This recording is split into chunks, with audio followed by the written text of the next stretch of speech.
Bonjour, bienvenue dans cette proposition de lecture-partage pour un texte issu aujourd'hui de Le livre de la méditation et de la vie de Jiddu Krishnamurti. Un texte intitulé « L'amour est dangereux ». Comment l'homme peut-il vivre sans amour ? Nous ne pouvons faire autrement qu'exister, et sans amour, l'existence n'est que contrainte, confusion et douleur. Telle est le plus souvent la vie que nous créons. Pour exister, nous nous organisons et nous admettons l'inévitabilité des conflits parce que notre existence n'est que soif perpétuelle de pouvoir.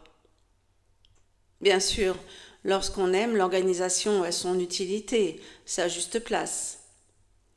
Mais sans amour, toute organisation devient un cauchemar, une simple machine efficace, comme l'armée. Mais la société moderne étant fondée sur l'efficacité, nous sommes obligés d'avoir des armées. Et la finalité d'une armée, c'est la guerre. Mais même en prétendu temps de paix, plus nous sommes intellectuellement efficients, plus nous devenons brutaux, insensibles, sans scrupules. Voilà la raison de toute cette confusion dans le monde. Voilà pourquoi la bureaucratie est de plus en plus puissante. Voilà pourquoi de plus en plus de gouvernements deviennent totalitaires.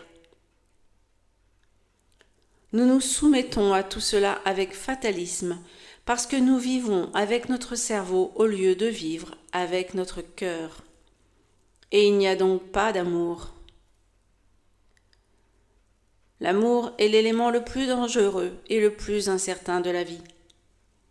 Et parce que nous refusons l'incertitude, parce que nous ne voulons pas être en danger, nous ne vivons que par l'esprit.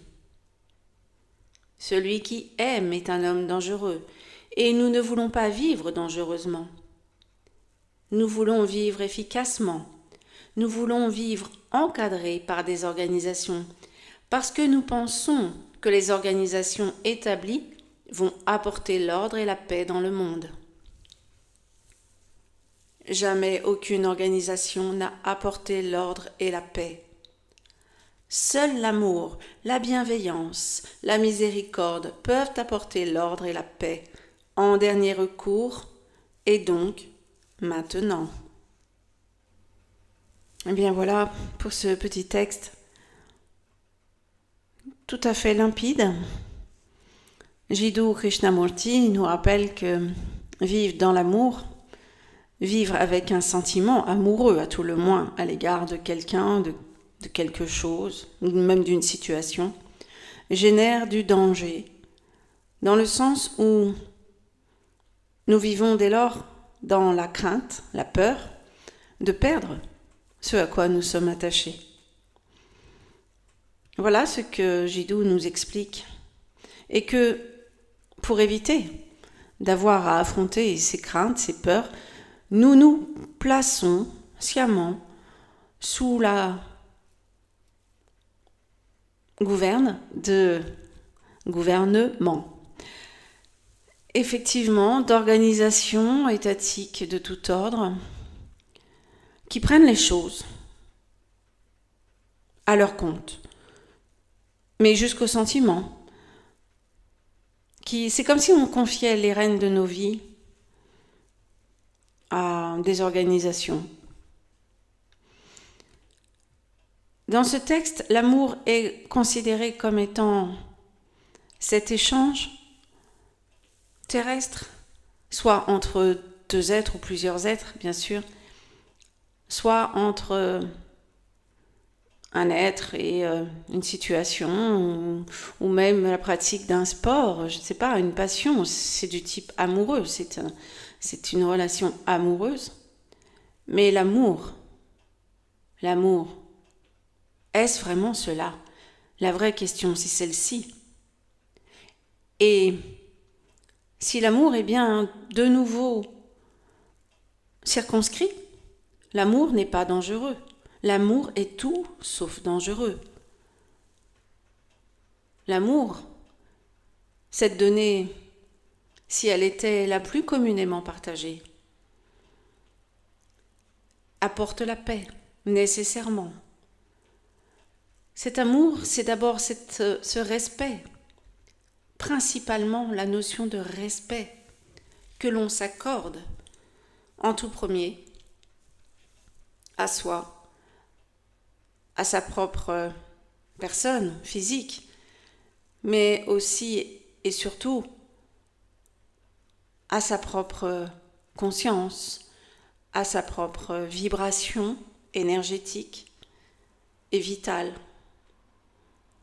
Lorsque l'on est en respect vis-à-vis de tout cet ensemble constitutif d'une entité vivante, lorsqu'on est en respect vis-à-vis de soi-même, dans le corps, dans l'esprit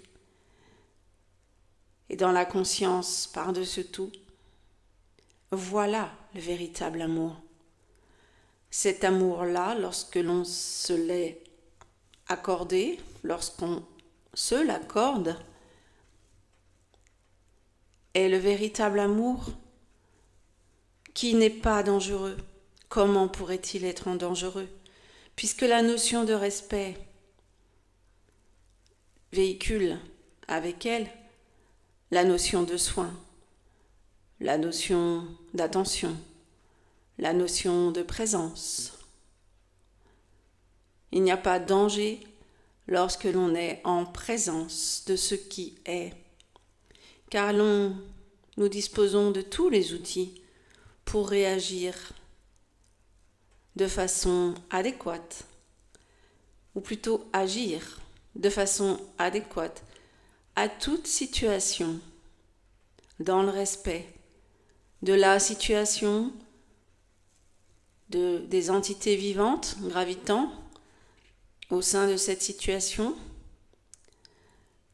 Et c'est en étant en présence avec ce qui est et dans le respect de ce qui est que nous pouvons toucher du doigt cet amour. Cet amour passe par le respect de la conscience et donc par l'identification de ce que nous ne sommes pas. Ce corps, uniquement ce corps, mais bien cette conscience. Cette conscience une, indivisible,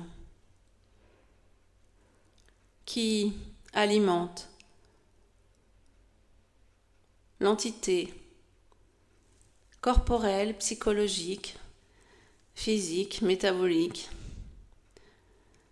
qui gravite ici sur Terre. Et lorsque nous respectons cette conscience, nous aimons cette conscience et toutes les autres consciences que nous croisons.